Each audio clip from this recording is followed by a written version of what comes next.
Imagine por um instante que sua infância não foi como a de outras crianças, que em vez de contos de fadas, você cresceu rodeada por símbolos que só mais tarde compreenderia como sombrios. Que o livro sobre a mesa da sala não era apenas um livro, mas um grimório com capas negras e um pentagrama brilhante na capa. Que as noites não traziam sonhos comuns, mas pesadelos tão reais que até hoje você sente o frio na espinha ao lembrar. Essa é a história de Chloe, uma jornada que ela decidiu compartilhar não por acaso, mas porque algo dentro dela a impulsionou a falar. E agora você está prestes a ouvir algo que pouquíssimas pessoas conhecem, nem mesmo sua família. Chloe sempre soube que sua vida tinha um propósito diferente. Antes mesmo de nascer, sua mãe teve uma visão extraordinária. No quintal da casa onde moravam, enquanto brincava com os irmãos mais velhos, uma presença, uma energia, um espírito apareceu para ela. Era Chloe ainda não nascida pedindo para vir ao mundo. E mais, a voz disse que ela se chamaria Chloe e que um dia dançaria. Anos depois, por um breve período, a dança realmente se tornou parte de sua vida. Não foi coincidência. Foi como se algo maior já a estivesse guiando, mas nem tudo foi luz. Enquanto sua mãe mergulhava em práticas de cura com cristais e conhecimentos que nunca explicou direito, seu pai seguia um caminho oposto. Ele era bruxo, seguidor do satanismo, e em casa havia uma Bíblia satânica. Não uma Bíblia qualquer, mas um livro de capa escura, fina como madeira, que ao ser tocado produzia um som oco. Para uma criança, aquilo era mágica pura, um livro de feitiços, cheio de imagens intrigantes e um pentagrama na capa. Chloe passava horas folheando suas páginas, inventando histórias, sem entender o peso do que tinha em mãos. Na época, tudo parecia normal. Afinal, a casa vivia repleta de cristais, varinhas mágicas e rituais de defumação com sálvia. Só mais tarde ela perceberia que aquilo não era brincadeira. Os sonhos, porém, não deixavam dúvidas. Ainda pequena, Chloe teve um pesadelo tão vívido que até hoje o revive com a mesma intensidade. Em seu sonho, ela foi chamada para fora da cama e levada até o quintal de sua casa. Lá encontrou uma figura que se apresentou como o diabo. O jardim, antes um lugar de brincadeiras, estava transformado. Lápides surgiram entre a grama, fumaça cobria o ar e uma sensação de terror a dominou. Quando tentou fugir, seu corpo não respondeu. Congelada, paralisada, sem voz, ela sentiu o desespero tomar conta. Ao acordar, a lembrança era tão forte que mal conseguiu dormir o resto da noite. Na manhã seguinte, seu irmão mencionou ter tido um sonho parecido. Ele também havia visto o diabo e lápides no quintal. Chloe não disse nada. Guardou para si como guardaria por anos, mas o padrão se repetiria. Por muito tempo, os pesadelos a assombraram e até hoje, se não fizer uma oração antes de dormir, sente que algo a ataca durante a noite. Quanto mais ela se afasta da escuridão, mais as forças negativas parecem lutar para trazê-la de volta. A infância de Chloe foi marcada por rituais que, na época, pareciam apenas estranhos. Em uma noite, seu pai a levou a um lago em Milton Keynes, onde havia um círculo de pedras e um templo. Ele não tinha com quem deixá-la, então a levou junto. Ela era apenas uma criança, mas se lembra perfeitamente da cena. Pessoas de chapéus pontudos, como bruxos de histórias, algumas com mantos e rostos cobertos, em transe, cantando em círculo sob a luz da lua cheia. Seu pai participava ativamente. Para ela era apenas mais uma noite diferente. Só depois entenderia que aquilo era um ritual. Hoje, Chloe olha para trás e enxerga a escuridão em que foi criada, mas também vê a força que a trouxe até aqui. Sua história não é apenas sobre medo, mas sobre superação.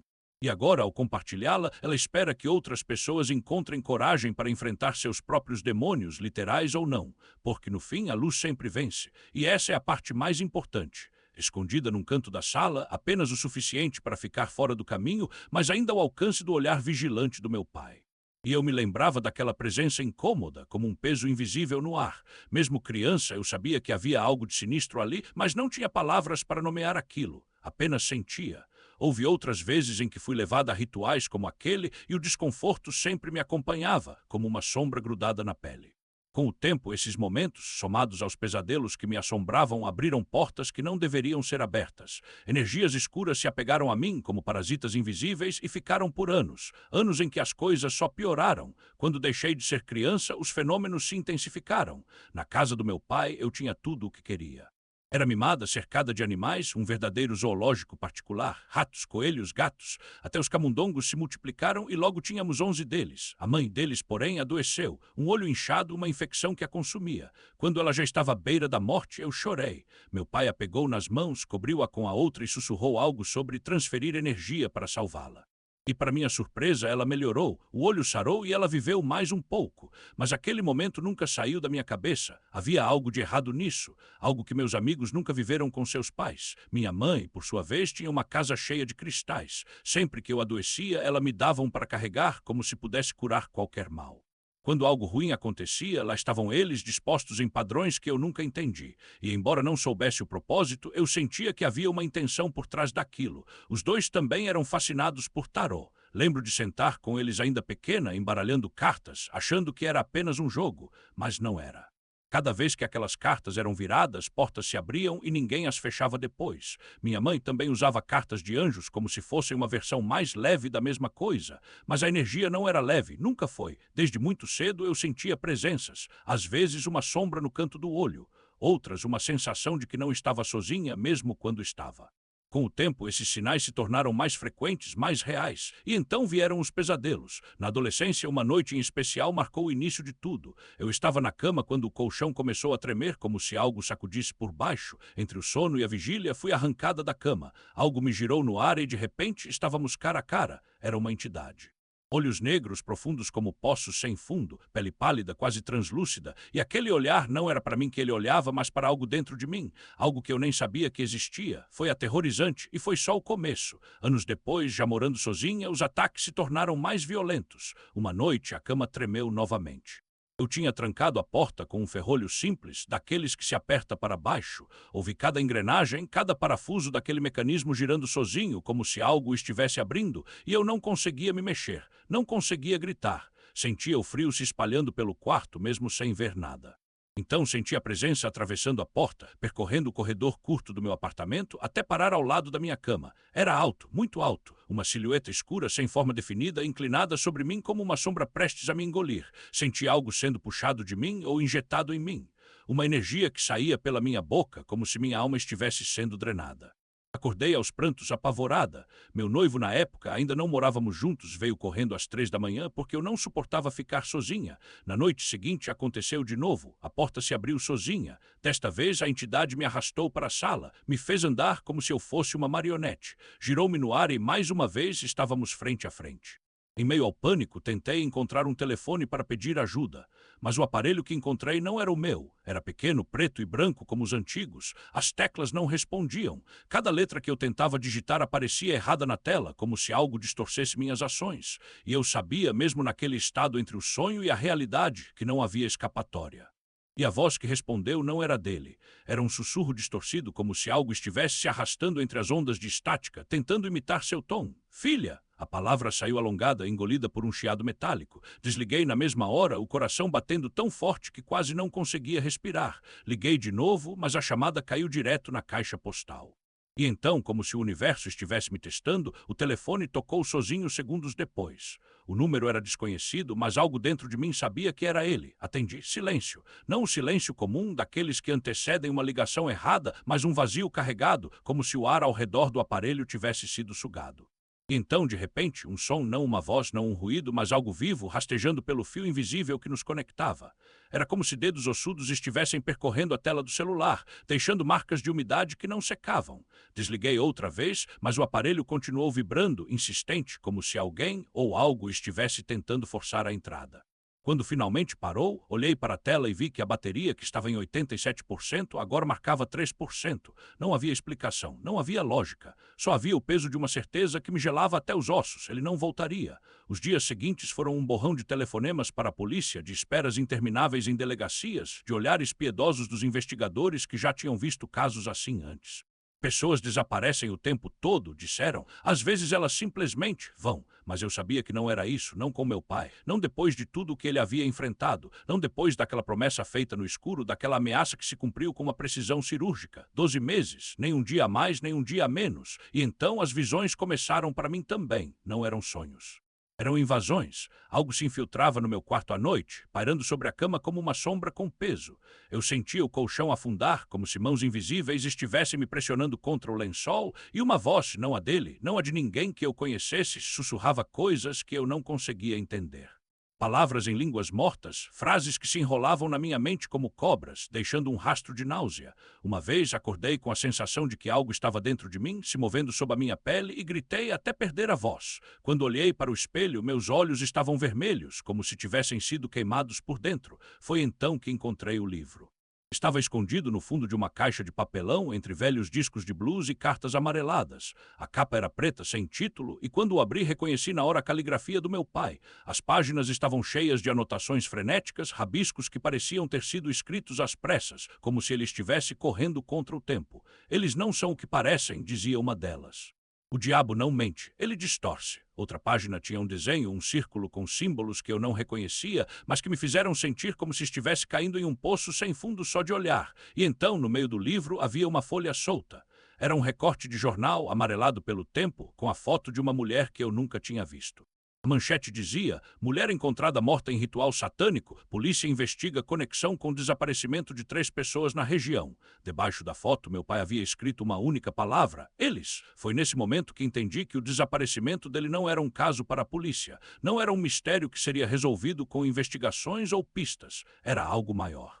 Algo que se arrastava entre as sombras, algo que ele havia desafiado e perdido. E agora, de alguma forma, eu havia sido arrastada para o mesmo jogo. A última anotação do livro era mais assustadora. Estava escrita em letras tremidas, como se ele tivesse medo de que alguém ou algo o estivesse observando enquanto escrevia. Se você está lendo isso, é porque eu falhei. Não publique o livro. Não fale sobre isso, não olhe para trás, e pelo amor de Deus, não chame por mim. Uma presença constante, um farol em meio à escuridão que eu insistia em habitar. Mas mesmo com toda a sua paciência, eu ainda resistia. Afinal, como alguém que cresceu entre sombras e sussurros poderia acreditar em luz sem provas? E as provas que eu tinha eram justamente o oposto. Pesadelos que me sufocavam, presenças que se agarravam aos meus calcanhares, uma sensação de vazio que nenhum álcool, nenhuma viagem, nenhum ritual novo conseguia preencher. Foi numa dessas noites intermináveis, depois de mais uma bebedeira que terminou em lágrimas e em mais um sonho onde algo me perseguia pelos corredores de um prédio infinito, que eu me vi de joelhos no chão frio do banheiro, tremendo. Não era a primeira vez, mas dessa vez algo era diferente. Não havia mais desculpas, não havia mais fuga. Eu tinha tentado tudo, meditação, cristais, tarô, até mesmo aquelas sessões de regressão que prometiam libertar memórias ancestrais. Nada funcionava, as entidades não me deixavam em paz. Elas riam quando eu tentava me proteger com símbolos que eu nem entendia. Elas sussurravam meu nome quando eu fechava os olhos. E no fundo eu sabia que elas não estavam ali por acaso. Elas estavam ali porque alguém as havia chamado, e esse alguém, de alguma forma, estava ligado a mim. Foi então que me lembrei das palavras da mãe do meu noivo. Não as palavras do sermão, não as passagens da Bíblia que ela lia para nós com tanta convicção, mas algo mais simples, mais humano. Ela uma vez me disse: Deus não te abandona mesmo quando você o abandona. Na época, achei aquilo piegas. Mas naquela noite, sozinha no escuro, com o peso de anos de escolhas erradas pressionando meu peito, eu me agarrei a essa ideia como quem se agarra a uma tábua no meio do oceano. Não era fé ainda, era desespero. Era a última tentativa antes de me afogar. E então algo aconteceu. Não foi um trovão, não foi uma voz do céu.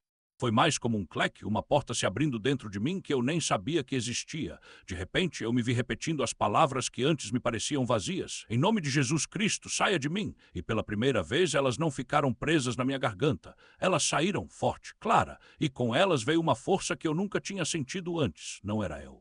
Era algo maior, algo que me envolveu como um escudo e, de repente, a escuridão que me sufocava começou a recuar. Não foi instantâneo, não foi mágico, mas foi o começo. Nos dias seguintes, eu ainda sentia o medo, ainda ouvia os sussurros, ainda tinha dúvidas. Mas algo havia mudado. Eu não estava mais sozinha. E pela primeira vez em anos, eu tive a sensação de que alguém estava lutando por mim, não contra mim. Comecei a ler a Bíblia não por obrigação, mas porque, de alguma forma, aquelas palavras faziam sentido. Elas falavam de uma batalha que eu conhecia bem demais. Elas falavam de redenção, de um amor que não desistia, mesmo quando tudo parecia perdido. E aos poucos comecei a entender que o que eu chamava de sorte ou coincidência eram, na verdade, respostas. Mas a jornada estava longe de terminar. As entidades não desistem facilmente. Elas voltaram mais fortes, mais insistentes. Em um sonho, eu me vi de volta àquele banheiro de escola, a porta tremendo sob golpes invisíveis. Dessa vez, porém, eu não estava paralisada. Eu me levantei, abri a porta e gritei: em nome de Jesus, eu te ordeno que vá embora. E pela primeira vez elas recuaram. Não foi uma vitória definitiva, mas foi uma vitória. E isso bastou para me dar coragem. Hoje, olhando para trás, vejo que cada passo que dei em direção à luz foi uma batalha. Cada oração, cada lágrima, cada momento de dúvida foi parte de uma guerra que eu nem sabia que estava travando. Mas também vejo que eu não estava lutando sozinha. Havia algo, ou melhor, alguém me guiando, mesmo quando eu não queria ser guiada. E aos poucos, as sombras que me perseguiam desde a infância começaram a perder força. Não porque eu me tornei perfeita. Não porque eu nunca mais tive medo, mas porque finalmente eu parei de correr. E quando parei, descobri que a luz sempre esteve lá, esperando que eu a escolhesse. Poderia ser, e eu não queria saber até onde aquilo poderia ir. Aquela voz não era apenas um sussurro no escuro, era uma sentença. Uma confirmação de tudo o que eu já temia, que eu estava do lado errado, que algo maior do que eu me reivindicava e que se eu não tomasse uma decisão seria tarde demais. Não era mais uma questão de escolha, mas de sobrevivência. E pela primeira vez eu entendi que não se tratava de religião, de dogmas ou de rituais. Tratava-se de uma batalha real, onde cada passo em falso me arrastava mais para o abismo. Eu não podia mais ignorar o peso daquilo. Não era só medo, era um chamado desesperado para que eu me agarrasse a algo maior antes que fosse tarde. E no meio daquele caos, uma verdade começou a se revelar. Eu não precisava de provas, de visões ou de sinais espetaculares. Eu só precisava de fé. Não a fé perfeita, não a fé sem dúvidas, mas aquela fé pequena, trêmula, que se agarra ao que não vê porque sabe que não tem mais para onde correr. Foi então que algo mudou. Não de uma vez, não de forma grandiosa, mas aos poucos, como a luz que se infiltra por uma fresta e vai clareando o ambiente sem que você perceba. Comecei a orar não com palavras bonitas, não com frases decoradas, mas com o que saía do meu coração, mesmo que fosse apenas um me ajuda. E surpreendentemente eu sentia algo responder. Não era uma voz audível, não era um milagre visível, mas uma paz que eu não sabia explicar. Uma certeza de que mesmo nas minhas piores horas eu não estava sozinha. A Bíblia deixou de ser um livro estranho e distante para se tornar um refúgio. As palavras que antes me confundiam agora pareciam escritas para mim, como se alguém soubesse exatamente o que eu precisava ouvir. E aos poucos percebi que não era sobre ser aceita, era sobre ser encontrada. Não importava se eu não tinha visões, se não sentia arrepios ou êxtases espirituais. O que importava era que, pela primeira vez, eu estava escolhendo não fugir. Estava escolhendo acreditar, mesmo quando tudo dentro de mim gritava para duvidar. E então veio o dia em que eu parei de oscilar. Não porque eu tinha todas as respostas, não porque eu tinha me tornado uma pessoa melhor, mas porque eu entendi que a salvação não era sobre mérito, era sobre rendição. Sobre reconhecer que, sozinha, eu não tinha forças para vencer aquela guerra, e que se eu quisesse sobreviver, precisava entregar as armas não para o inimigo, mas para aquele que já tinha vencido por mim. Ainda hoje há dias em que a dúvida sussurra, dias em que o medo volta a bater a porta. Mas agora eu sei uma coisa, eu não preciso ter todas as respostas. Eu só preciso lembrar que no meio da escuridão há uma mão estendida e que se eu a segurar, ela nunca me deixará cair, o que o ocultismo prometia. Então comecei a orar com mais intensidade, minha fé começou a crescer e passei a buscar a Deus de forma mais constante, ou pelo menos era o que eu achava. Na verdade, eu era o que muitos chamariam de um cristão morno. Acreditava que era, mas não era. Não entendia de verdade o que significava entregar-se por completo e ainda não tinha vivido aquele momento decisivo, aquele instante em que você sente, no mais profundo do seu ser, que foi aceito e que pertence a algo maior. Até que fomos passar uns dias na casa dos pais do meu parceiro. Sua mãe, uma mulher de fé inabalável, irradiava algo que eu não sabia explicar. Mesmo sem acreditar, ao estar perto dela, sentia uma paz que me envolvia, uma segurança que não vinha de mim. Havia algo sagrado nela, algo que não se descreve com palavras, mas que se sente. E eu sempre senti isso em sua presença. Foi numa daquelas noites que tive um sonho. Desta vez não era um pesadelo, mas algo luminoso, a primeira experiência real que tive com o Senhor. No sonho estávamos numa festa, uma casa enorme de 3 andares, cheia de vida. A música tocava, as pessoas conversavam, riam e o céu lá fora estava escuro, salpicado de estrelas. A porta da frente estava aberta e todos entravam e saíam, aproveitando a noite. De repente, fomos chamados para fora. Quando saímos, animais apareceram, cães, pássaros, criaturas pequenas, todos olhando para o céu. E então o mundo parou. O céu se iluminou, um degradê de azul profundo e uma mensagem surgiu escrita como se fosse feita de luz. O Messias está chegando. Todos pararam. As pessoas, os animais, até o vento. E eu acordei. Nunca tinha sentido algo assim. Era como se uma porta tivesse se aberto dentro de mim e pela primeira vez eu soube que aquilo não era apenas um sonho, era um chamado. Contei para o meu parceiro na manhã seguinte e ele ficou impressionado, querendo saber cada detalhe, cada sensação. Conversamos sobre o que aquilo poderia significar, sobre as mensagens por trás daquela visão. Quando compartilhei com sua mãe, seus olhos brilharam. Para ela não havia dúvida, era um sinal, e algo dentro de mim sabia que ela estava certa. Depois disso, os sonhos continuaram. Mensagens, sussurros, visões, algumas ainda carregadas de escuridão, como aquele que ouvi recentemente. O diabo te tem, você pertence a ele. E talvez, em outro tempo, isso fosse verdade. Talvez ele ainda tentasse me puxar de volta, Mas agora eu sei que não estou mais sozinha nessa batalha. Em novembro de 2024, algo dentro de mim finalmente clicou. Foi quando entendi de verdade o que significava entregar minha vida a Cristo. Não foi um processo fácil nem perfeito. Ainda tenho muito a aprender, ainda sou nova nessa jornada. Mas naquele dia, na igreja, uma mulher se aproximou de mim e perguntou: "Posso orar por você?" Eu disse que sim. E quando ela terminou, fez uma pergunta que em outro momento eu teria evitado: "Você entrega sua vida a Cristo?" Antes eu teria hesitado, teria sentido vergonha e insegurança. Mas naquele instante algo me impulsionou a dizer sim, e foi ali que tudo mudou. Hoje não consigo dormir sem antes fazer uma oração. Nos dias em que esqueço, as investidas espirituais voltam, um lembrete de que a batalha ainda não acabou, mas que o inimigo já perdeu sua força sobre mim. Ele ainda tenta, ainda sussurra, ainda me provoca. Mas agora eu sei que não estou mais à mercê dele. 4 anos atrás, se alguém me dissesse que eu deixaria de ouvir música secular, que iria à igreja com frequência, que oraria todos os dias, eu teria rido. A música sempre foi uma parte tão grande da minha vida e muitos não sabem como mensagens ocultas podem se infiltrar através dela, como artistas e letras podem carregar energias que nos afastam da luz. Mas hoje meu celular está cheio de canções que exaltam a Deus e a paz que sinto ao ouvi-las não se compara a nada que eu já tenha experimentado. Fiz até o jejum de Daniel, um desafio que no começo parecia apenas uma experiência espiritual. Mas o que encontrei ali foi algo que não consigo descrever, uma conexão profunda, uma sensação de plenitude que só quem já viveu pode entender. Agora, quando sinto uma energia negativa, não me encolho. Eu me levanto forte porque sei que não estou mais lutando sozinha. Algo maior me sustenta. Não sou uma cristã perfeita. Sei que serei testada, que as tentações ainda virão. O diabo não desiste facilmente de quem já provou das trevas, porque sabe que uma vez que você experimenta a luz, a escuridão perde seu brilho. E é aí que está a diferença. Enquanto o mundo oferece prazeres passageiros, Cristo pede sacrifícios. Mas o que ganhamos em troca, paz, propósito, liberdade, não tem preço. A música secular era um desses sacrifícios. Mas o que recebi em troca, uma alegria que não se apaga, uma força que não se esgota, uma certeza de que não importa o que aconteça, nunca mais estarei sozinha. E isso, para mim, vale mais do que qualquer promessa vazia das trevas. Agora estou aprendendo a viver essa verdade e, aos poucos, tentando ensinar aos outros o que descobri, que a rendição não é fraqueza, mas a maior vitória que podemos alcançar. Uma ameaça real para as trevas. Meu pai não apenas acreditava, ele vivia o que pregava.